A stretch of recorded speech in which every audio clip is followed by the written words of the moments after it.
Hamımız eyni ömrü yaşayırıq, biri az, biri çox. Amma hamımızın dünyaya baxış tərzi eyni deyil.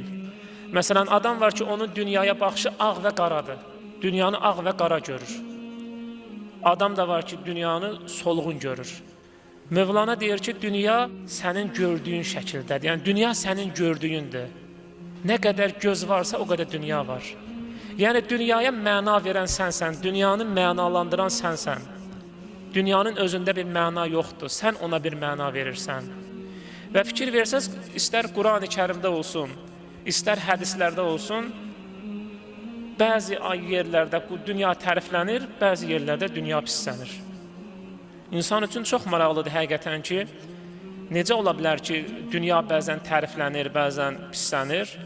Məsələn, baxırsan ki, Allah Teala o dünyanı pisləyir ki, o dünyanı zalım adamlar sevir, o dünyanı azğın adamlar sevir.